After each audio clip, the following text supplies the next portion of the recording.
Salut et bienvenue sur French with Lucy. Alors dans cette vidéo, je vais te montrer comment est-ce que tu peux utiliser ChatGPT ou ChatGPT en français pour apprendre le français tout seul à la maison, gratuitement ou bien simplement pour pratiquer. On y va? Un de mes étudiants m'en a parlé dans un de mes cours et il m'a demandé si je savais ce que c'était.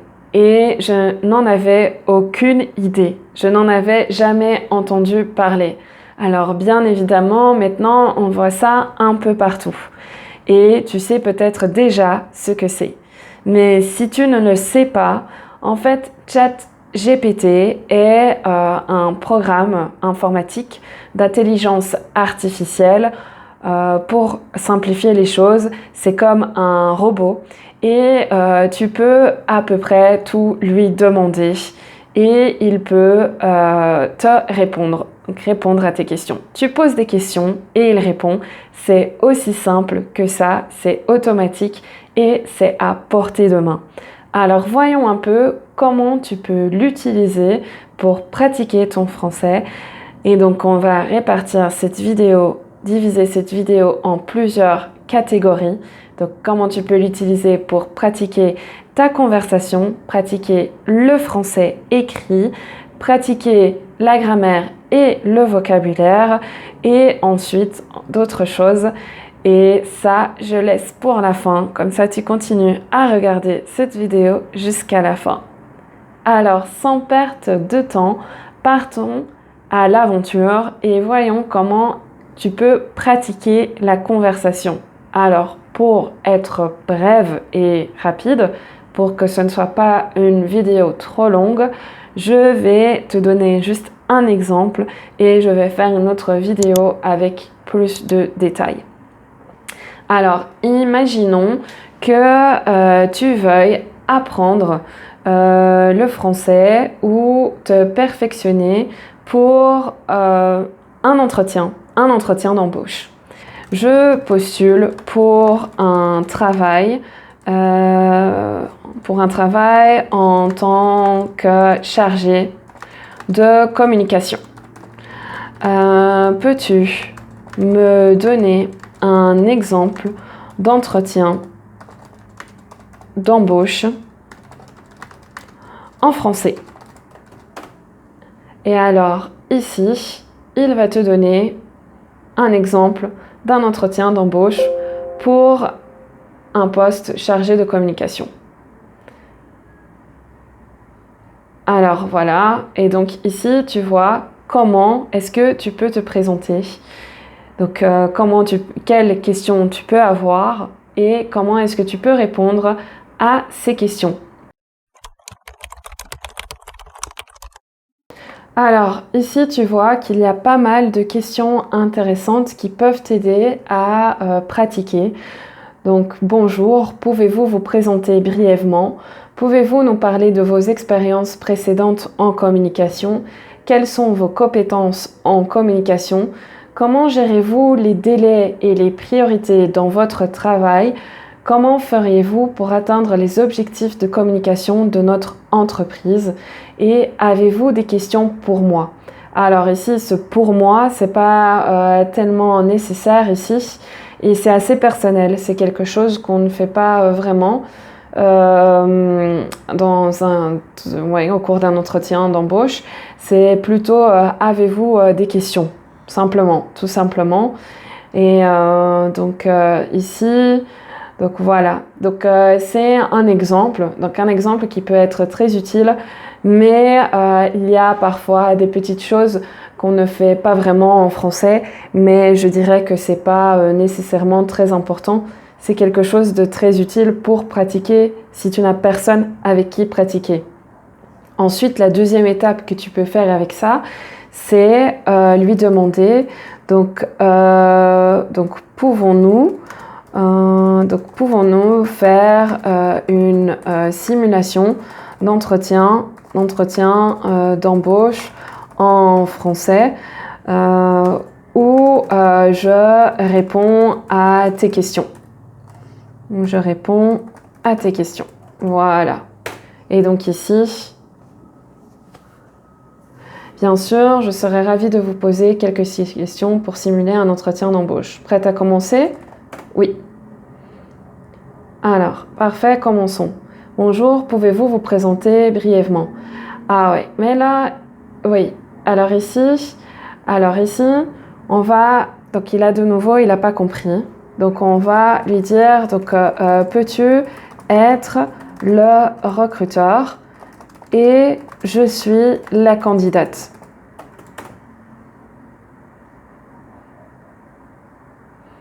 Voilà, donc ici, il faut toujours être très spécifique avec lui. Donc vraiment poser des questions précises, spécifiques et pas générales pour qu'il comprenne bien. Alors, donc ici, il me demande si je suis prête. Je suis prête. Alors, commençons. Bonjour, pouvez-vous vous présenter brièvement? Non, il n'a pas compris.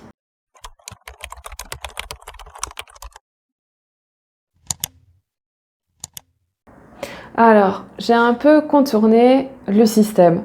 Donc, on va dire que ici, à chaque fois, donc je lui ai demandé de simuler un entretien d'embauche, mais il me donnait directement les questions du recruteur et les réponses d'un candidat fictif. Alors ici, comme je voulais, moi, répondre pour pouvoir pratiquer, on va dire, j'ai à chaque fois arrêté ChatGPT et j'ai répondu à sa place. Et donc là, ce qui s'est passé, c'est qu'il a toujours répondu, évidemment. Il a joué le jeu en tant que recruteur, mais à chaque fois, il donnait directement une réponse pour le candidat ou la candidate. Et donc là, j'ai toujours arrêté ChatGPT et j'ai donné mes propres réponses. Donc ça, c'est une possibilité. Normalement, je l'ai déjà essayé pour d'autres choses avant la vidéo et ça fonctionnait parfaitement bien. Donc il attendait. Mais là, ça ne fonctionne pas. Comme quoi, ça passe ou ça casse. C'est quitte ou double. Parfois ça fonctionne, parfois ça ne fonctionne pas. L'important, c'est que c'est toujours utile pour pratiquer le français. Donc ça, c'était pour pratiquer la conversation. Alors, c'est aussi possible de lui demander de te corriger et de répondre à ses questions et de lui demander qu'il te corrige par la suite et de lui demander un feedback. Je le ferai plus en détail et je le montrerai dans une autre vidéo. Maintenant, on va voir comment tu peux pratiquer le français écrit. Alors, pour pratiquer le français écrit, tu peux par exemple lui donner de nouveau un thème. Donc ici, on va garder le marketing ou la communication. Donc je travaille dans le marketing et je dois écrire un email pour, ou un mail ici pour présenter mon entreprise et nos projets. Peux-tu me donner un exemple? Donc ici, on lui a donné un cas concret, un exemple précis. Et voilà. Donc il nous crée un template ou un email type qu'on peut copier-coller, utiliser et peut-être aussi retravailler. Donc ajouter d'autres détails puisque il nous donne aussi des choses assez générales si on veut ajouter plus de détails par rapport à l'entreprise et personnaliser l'email. Donc c'est possible. Alors imaginons que tu l'aies fait et que ensuite tu veux être sûr que cet email soit bien rédigé, soit correct. Tu peux lui demander corrige mon email s'il te plaît et il va le corriger. Ensuite, tu peux aussi lui demander donc par exemple j'apprends le français j'ai un niveau B1 et je souhaite pratiquer l'écrit. Peux-tu me donner une tâche, une rédaction à faire? Et donc voilà, voici un sujet de rédaction pour vous. Les avantages et les inconvénients des réseaux sociaux. Et là, il enchaîne directement avec un exemple.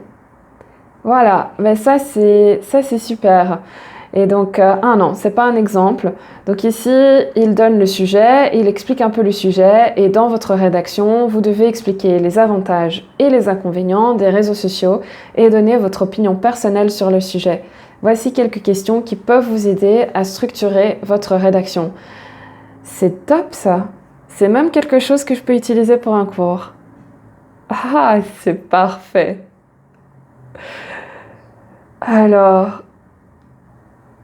waouh, ok, c'est super. Donc ça, c'est un très bon exercice. Et de nouveau, tu peux écrire cette rédaction donc, sur un document de texte, donc Word, le plus utilisé. Là, tu as déjà la correction grammaticale qui peut être faite. Donc généralement, il te suggère des choses, il met il souligne en rouge ce qui ne va pas, ce qui n'est pas correct.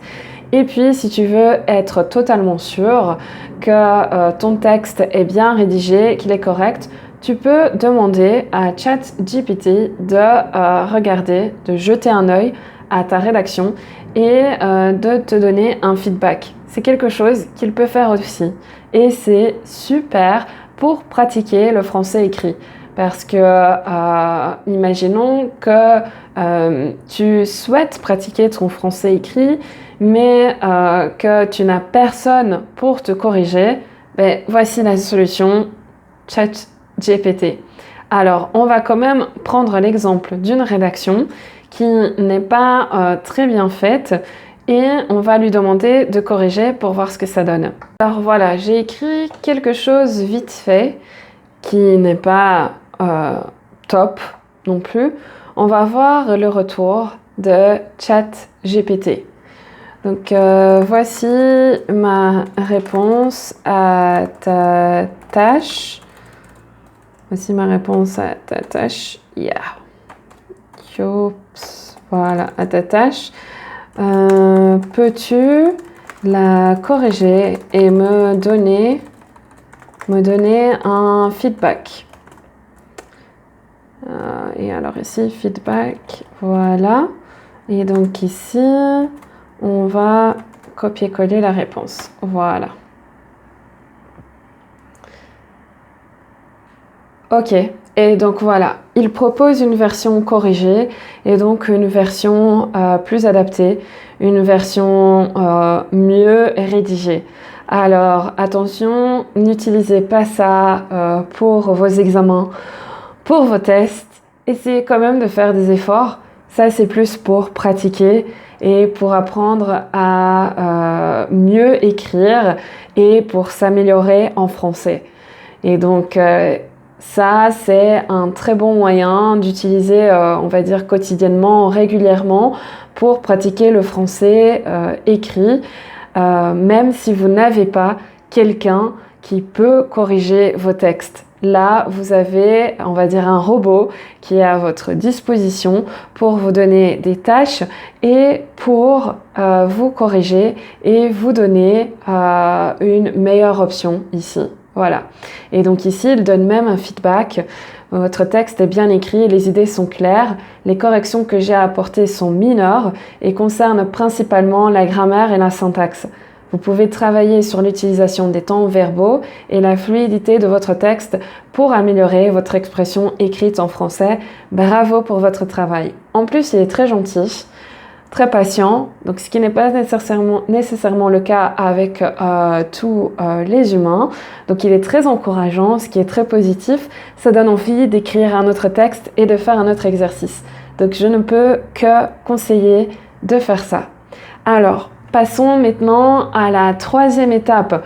Comment pratiquer la grammaire et le vocabulaire avec ChatGPT.